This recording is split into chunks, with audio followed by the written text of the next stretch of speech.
On this episode of the podcast, we talk about a big event, a big fallout from AEW All Out, as well as a big week ahead for WWE, as well as my personal thoughts on the upcoming Netflix documentary, Mr. McMahon. All that and more on this week's episode of the J Area Podcast.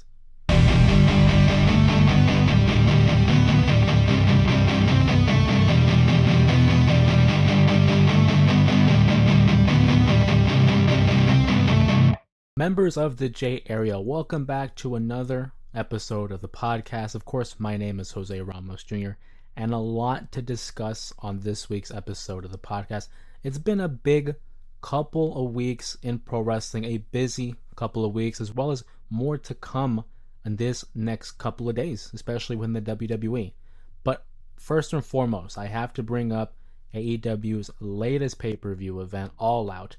Of course, if you haven't already, take a look at the post-show reaction that I uploaded in concern to AEW All Out for more of my immediate thoughts. But for the time being, I just wanted to tie a little bow on it and really set the record on my final thoughts in regards to that pay-per-view. I've seen a lot of opinion, a lot of thoughts on the level of violence that AEW had throughout the course of its latest pay-per-view. Some people are in favor of it, some people are against it. Now, those matches in question, of course, are the steel cage match that involved Hangman Adam Page and Swerve Strickland.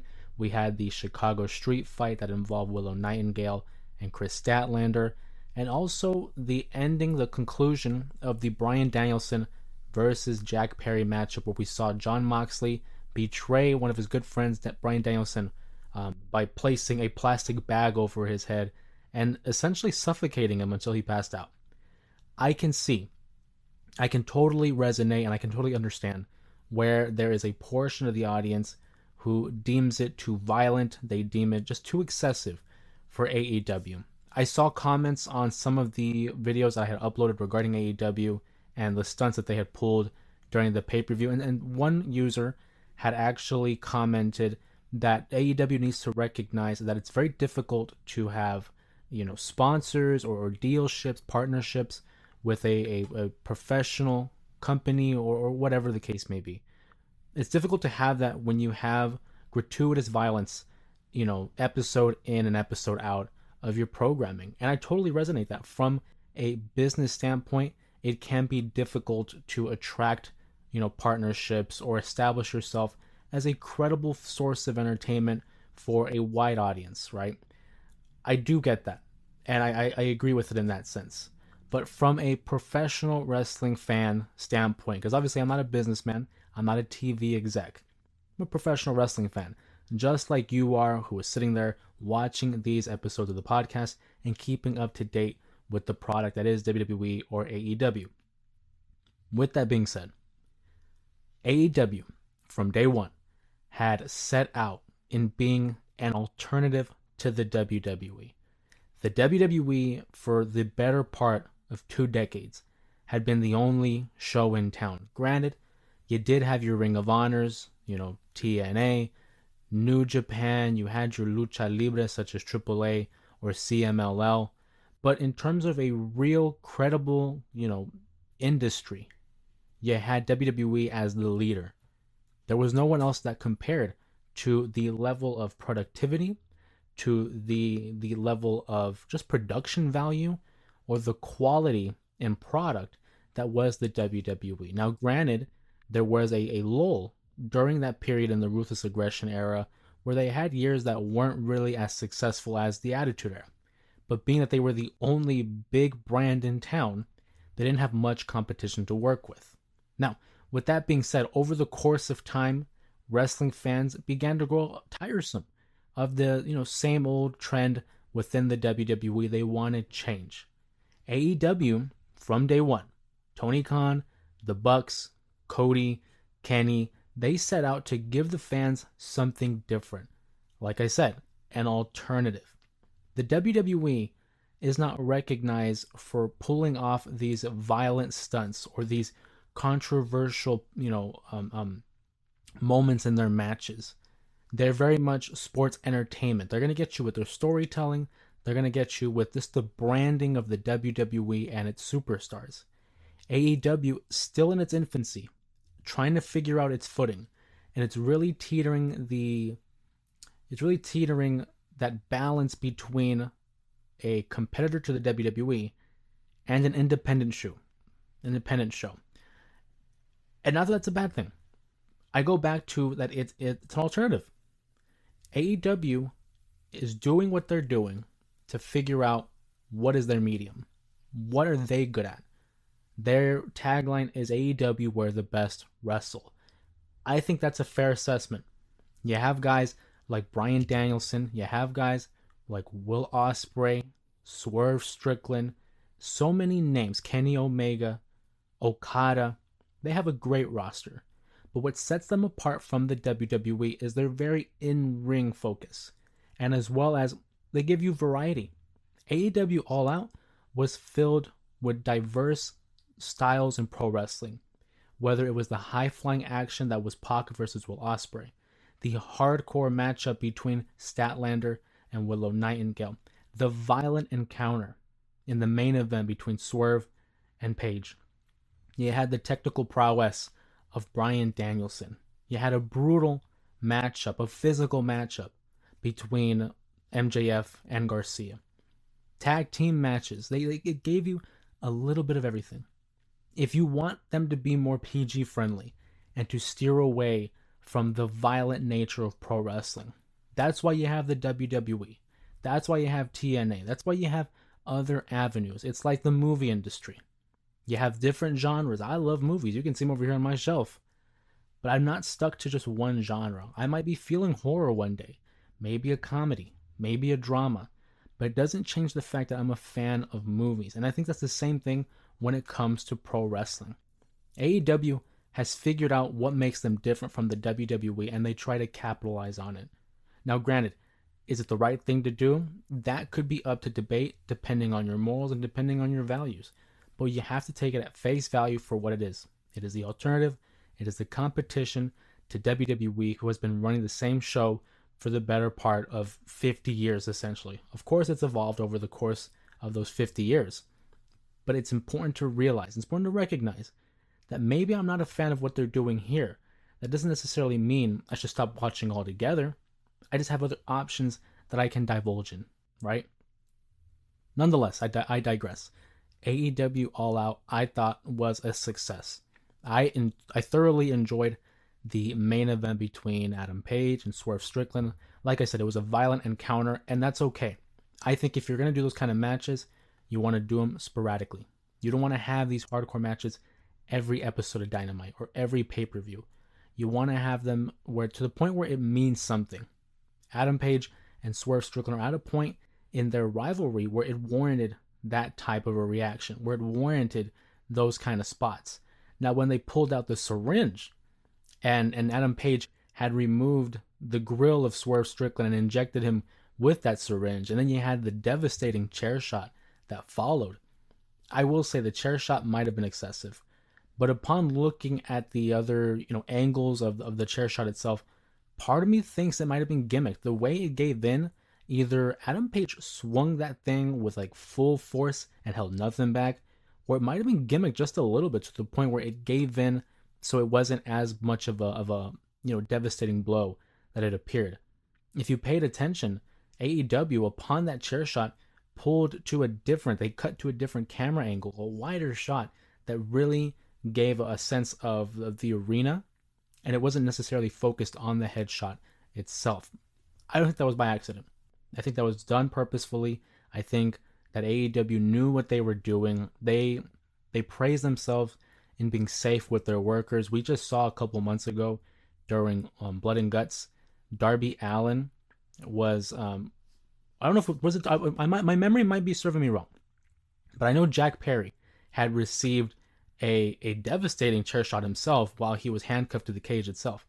And again, criticism towards the headshot. And I'm very much an advocate for protecting the wrestlers and ensuring that their safety and that their health is the top priority. And they pride themselves in being a safe working environment. Now, whether that's true or not, that's not for us really to decide.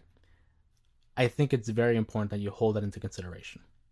I also look at the ending of the Bryan match, Bryan Danielson versus Jack Perry, which again I thought was a good matchup. I thought Bryan was able to take a lot out of Jack Perry and give us a fun and a competitive matchup, but it gets overshadowed by the ending. Bryan Danielson getting betrayed by the Blackpool Combat Club that included Jon Moxley.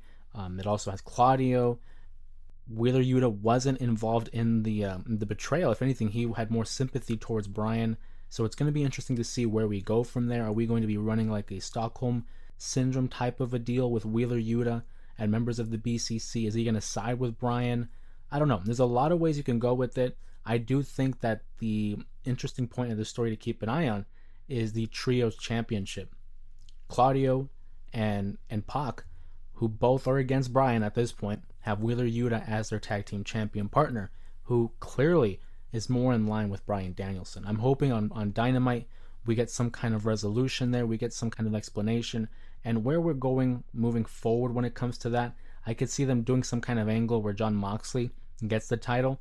My complaint with that is, what about the Trios Championship when it came to the Bang Bang Gang, right? I thought that the Guns and Juice Robinson were fantastic, but being that the titles were won by Jay White, they wouldn't allow Juice Robinson to take his place, so they had to strip him of the titles. Are we going to get another strip of the titles? I don't know. It's a lot going on, and I want AEW to be more consistent when it comes to that, so we'll have to wait and see before I can actually give a proper critique or any kind of concerns regarding that. Nonetheless, that's on Dynamite this Wednesday. As I wrap up my little spiel on AEW, I also did want to talk about the Will Ospreay and Pac matchup. That match for me really stood out. I was a huge fan of it. Just the nonstop action, the high intensity, high flying affair that was Pac versus Ospreay. It's a matchup that I had to go back and rewatch after the pay-per-view because I was just left in awe. I like the fact that, again, there's a lot of variety in that pay-per-view, but I try to keep in mind that we're not going to get that kind of matchup all the time. Pac and Ospreay, fantastic, and it makes me want to see a Ricochet versus Ospreay matchup even more. But I do want them to hold out on that. As I mentioned on the post-show reaction, I think that's a matchup you can hold off until Wrestle Dream or Full Gear, to another event like that, another pay-per-view event. Give those guys 25 minutes, and it'll tear the house down. That'll definitely be a great show. I can't wait. I'm hoping that AEW also knocks this deal out with Warner Brothers and they're able to get some kind of streaming service, whether it's on Max, just because for the pay-per-view's sake, it'd be cool to go back into the archives and watch past events, watch past AEW Dynamites and whatnot. A lot going on there, right? But Dynamite will be celebrating its 5th year anniversary, which is crazy to think about. And I know they're going to have something in store there, so keep an eye out for that. In contrast, their competition, the WWE. This week ahead, they have a huge week on USA, as Raw, NXT, and SmackDown will all be airing on the USA Network, so I have to talk about the ongoing storylines there. Let's first talk about Monday Night Raw. Being that Monday Night Raw is airing tonight, right, on USA Network, let's kind of rehash and review what's going on in terms of the big storylines. The big one for me, of course, if you know the podcast, if you know me, I'm a big fan of CM Punk. I grew up a huge fan ever since I first saw him during his debut, August 1st, 2006, on an episode of ECW. I saw the tattoos, I heard the music, I was locked in. Fan. Him and Drew McIntyre, with the best rivalry, the best storyline going on in the WWE in the past year. What is the next phase in that storyline? We saw CM Punk get viciously attacked by Drew McIntyre. He destroys, the fan-created bracelet that bear the name of AJ Lee and his dog Larry. CM Punk's going to be coming back for vengeance. He's going to be seeking for blood. And the way that Drew McIntyre just viciously beat down Punk on his way to the ambulance while he was still on the stretcher, Punk is going to be out for blood. The question is, will he be on this episode? I think one thing to keep in mind is a special guest. We're going to see Bret the Hitman Hart appear on Monday Night Raw. It's going to be emanating from Calgary, Alberta, Canada. And to see the Hitman on Raw, and what feels like in such a long time, we haven't seen Bret Hart on Raw in a long time. I think, and if it was me, I'm booking Bret Hart in some kind of role when it comes to the Drew McIntyre CM Punk feud. It's well documented that CM Punk is a huge Bret Hart stan, who isn't. He's one of the best there is, the best there was, and the best that there ever will be. Why not take advantage of that? Have Drew McIntyre kind of come out and berate the hometown hero that is Bret Hart, kind of talk him down, do the Drew McIntyre thing. We know he's improved drastically on the mic over the course of this second run with the WWE. And then in turn, you can have CM Punk enter the ring. You can have him defend his hero. You can have him attack Drew McIntyre. The only question that remains is, are they going to have him appear on this episode because of the beatdown he sustained last week? Are they going to want to write him off for a week or two? I don't know. I feel like you kind of need to have Punk here, regardless of how he is physically. Of course, in kayfabe, you want to present that he is out for blood. He doesn't care about his physical being. He wants to just beat the holy hell out of Drew McIntyre. But of course, that's not the only thing going on Monday Night Raw. We have seemingly a new contender for the World Heavyweight Champion, as Gunther came out last week, celebrating the fact that he defeated Randy Orton. He successfully defended his World Heavyweight Championship, and out comes a familiar face in Sami Zayn. Of course, Sami Zayn was the individual who defeated Gunther at WrestleMania 40, ending the 666-day reign that was the Intercontinental Champion. And I think it's a natural progression when it comes to this. Gunther has already defeated Randy Orton, so we're moving on. Who would be a suitable challenger for the title? Well, why not the man who last defeated Gunther? In fact, the only man to get a pinfall victory over Gunther on the main roster. We know Chad Gable had got a countout victory last fall. We know that Ilya Dragunov had defeated him, but that was during NXT. Sami Zayn is the one individual who had gained a pinfall victory over Gunther in his WWE main roster career. We talk about the, just logic when it comes to the WWE. And I think it makes perfect sense to have Sami Zayn come out, throw his name in the hat, in terms of a championship opportunity. And one of the details that I liked during that segment last week was, as Gunther had left the ring, and you're left with Sami alone in the ring, and he readdresses Gunther, asking him, basically telling him, you're scared to face me. I get it. And Gunther had his back against Sami and his face towards the stage. And you can see the worry on his, not worry, but the concern. You can tell it was getting to him. And Gunther not wanting to show that, not wanting to give Sami Zayn that type of psychological edge. As he turns around to face Sami Zayn, he gets this smile back on his face, almost putting the mask back on, a facade, demonstrating that false sense of confidence. I think we all know that Gunther is well confident that he can defeat Sami Zayn, but there's always that what if, because he had already defeated him. And it makes perfect sense. Gunther would want to have a match against Sami because he's the one man that defeated him. So naturally, if I'm Gunther, I want to go after Sami, and I want to prove once and for all, you might have beaten me then, but you know what? I'm going to beat you now, and it's for the world title, so it means only more, right? We look also in terms of the championship race. The Intercontinental Championship will be defended at Bad Blood, Braun Breaker, but we need to know who he's going to be fighting, who he's going to be competing against at Bad Blood in Atlanta, Georgia. We're having a fatal four-way matchup with the winners of each qualifying matchup over the past couple weeks. We have Mr. Yeet, Jey Uso, we have Pete Dunne, Ilya Dragunov, and the monster of all men, Braun Strowman. I think that's probably going to be the main event of tonight's episode of Monday Night Raw. It should be a great matchup. Give these guys as much time as they want, because you have, again, so much variety in terms of the talent. I could watch Ilya versus Pete Dunne one-on-one. I could watch Jey Uso against any one of these men, and to see the level of destruction that Braun Strowman could bring to this matchup, it's going to be on fire. It's going to be off the hook. But if you ask me, I think the clear winner of this matchup will end up being Jey Uso. Jey Uso these past couple weeks, it's been hinted between these interactions as he and Braun Breaker have encountered one another in the hallways and passing during Monday Night Raw, talking about family, talking about legacy. Braun Breaker, who is known to be the son of Rick Steiner and the nephew of Scott Steiner, proclaims to Jey Uso that no one in your family has been anyone in my family, the Steiners and the Anoa'i family. Of course, Jey Uso has an extensive list of individuals within the business who are part of his family, And it's very interesting to find out that not one of them has defeated the Steiners. We have to go back and fact check that, of course, but nonetheless, I like that dynamic that we're introducing and referencing the past with their families. It's a legacy, right?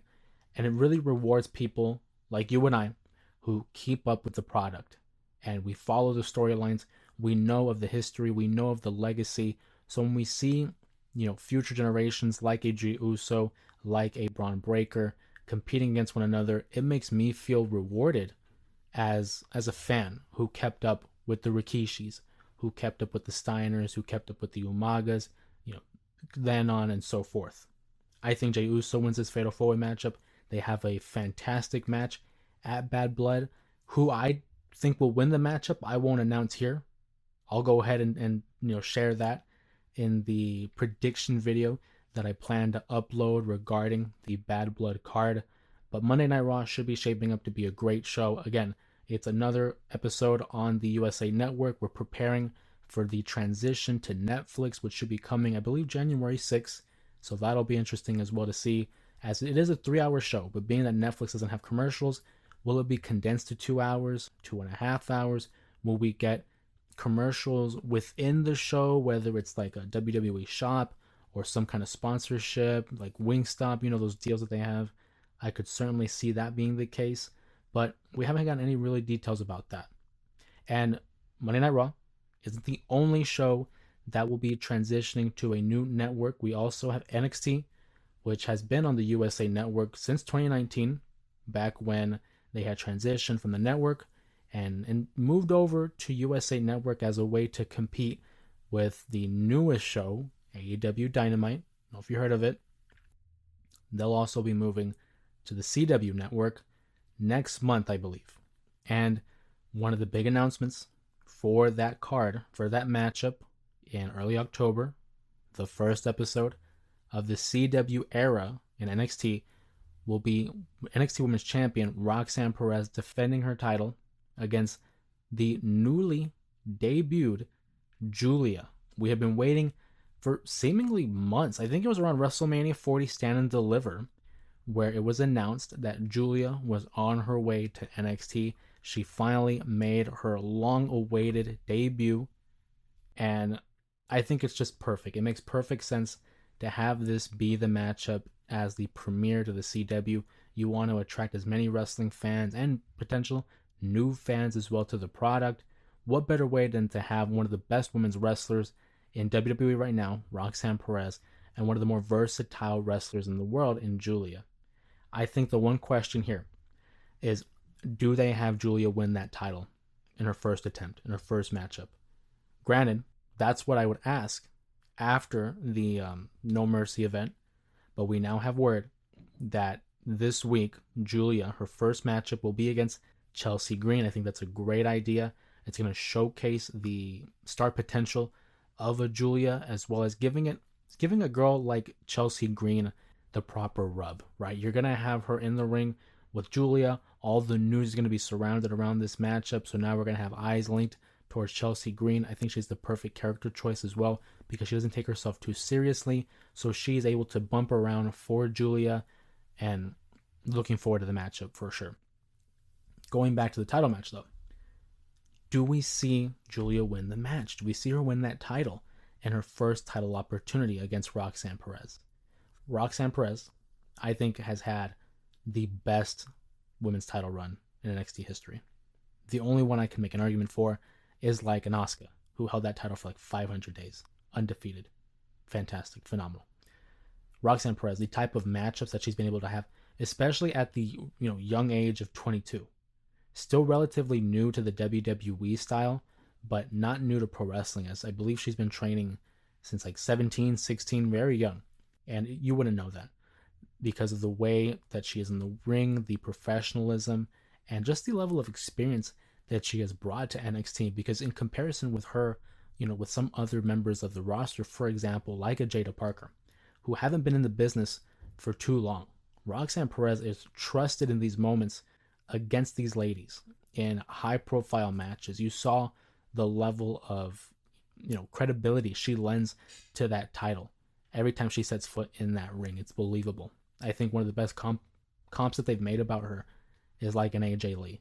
Not only in stature, but in style of wrestling, in terms of character work and in ring work. It translates real well, and you can see the inspiration that she takes from AJ Lee.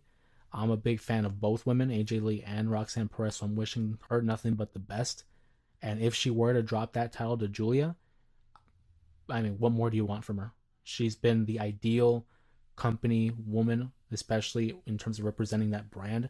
She is, I think, the face, not even thinks, she is the face of the NXT women's division and one of the bigger faces of that brand itself. Does she move up to the main roster if she were to lose that title? I hope not. Not yet. Maybe not till Stand Deliver next year, because I would love to see her in a follow-up matchup with Giulia. Maybe Stephanie Vaquer when she shows up. We know Delta's also arriving. There's still plenty of matchups that she can have that will not only boost up her experience, but boost up her equity and just her credibility in the ring. So right now, if she were to drop the title, and that's a big if, it's important to give her flowers for what she was able to accomplish in NXT. And also, there's so much more to see. So much more to accomplish in such a young career, and I'm really excited for it. I can't wait. But another thing that I can't wait for is this steel cage between Cody Rhodes and Solo Sikoa. It's going to be on the USA Network premiere of Friday Night SmackDown. We're going to get a WWE title matchup, again, in a steel cage match. That's 2 cage matches in pro wrestling in a week span. Cody versus Solo, it is the right call. One of my main concerns was that we were going to get that matchup at Bad Blood. And I really don't want to see that as a PLE. I think there's other wrestlers that could have an opportunity in that type of a matchup, especially because we've already seen Solo versus Cody in a PLE.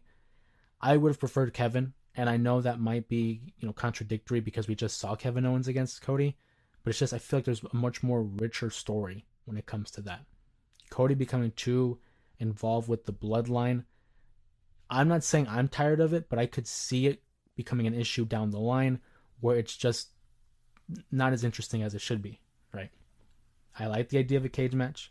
As I mentioned on last week's video after SmackDown, you could have implemented the whole bloodline as barred from ringside type of deal, but it has been so long since we've seen a cage match on Friday Night SmackDown that I'm glad we're going to be getting that.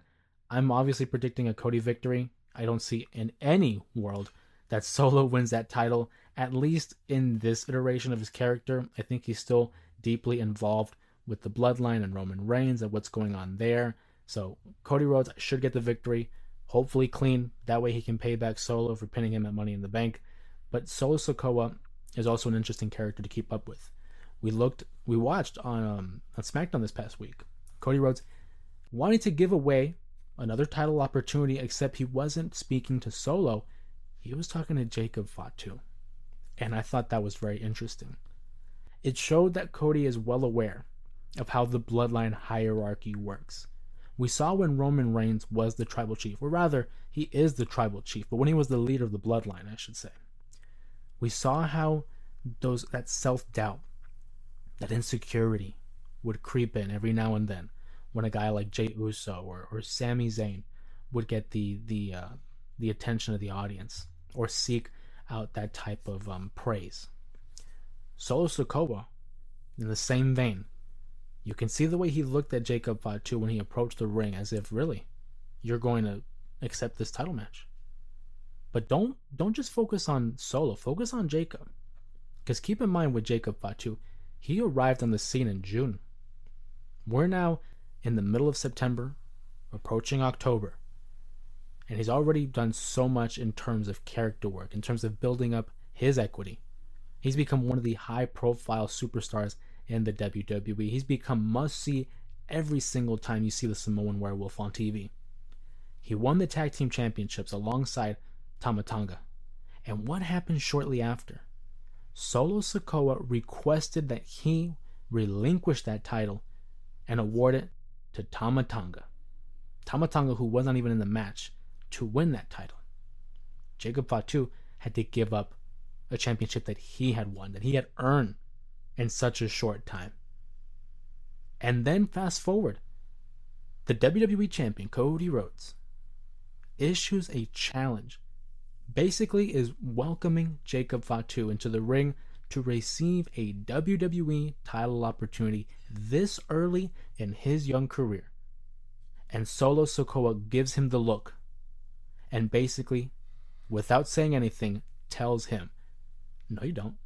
No. What are you doing?" Asking Jacob, not even asking, ordering Jacob to step aside. This is not your title opportunity. It's mine. Jacob Fatu doesn't seem like the type to forget that. He did tell Solo, and I love when he yells and exclaims at Solo, "I love you, Solo. I love you, my tribal chief." I love that. Little stuff like that just gets me popping. I don't think we're going to, move past that. That might be brushed off to the side for a little bit. But down the line, don't be surprised if Jacob Fatu, very similar to how Dave Bautista in 2005, betrayed Triple H after winning the Royal Rumble, after taking so much verbal abuse and emotional abuse, betrayed Triple H. Don't be surprised if Jacob Fatu does the very same thing to Solo Sikoa. Keep an eye out on that. As well as Tama Tonga and Tongaloa, because Paul Heyman from the get-go told Solo, these Tongans cannot be trusted. They're a menace. These guys cannot be controlled. They cannot be led. They are, loose cannons, to take a phrase from Brian Pillman Sr. They're loose cannons. Don't be surprised if they end up betraying Solo Sikoa. And then what happens? Because he's already alienated the Usos and Roman Reigns. Should be amazing television, I'm telling you. And that's still on the build to WrestleMania. Right? Very compelling stuff. I'm looking forward to it. Of course, also on SmackDown this week, we're going to be having Part 5 of the running saga that is Andrade versus Carmelo Hayes. I'm loving each and every second of it. These guys are going out and they're balling.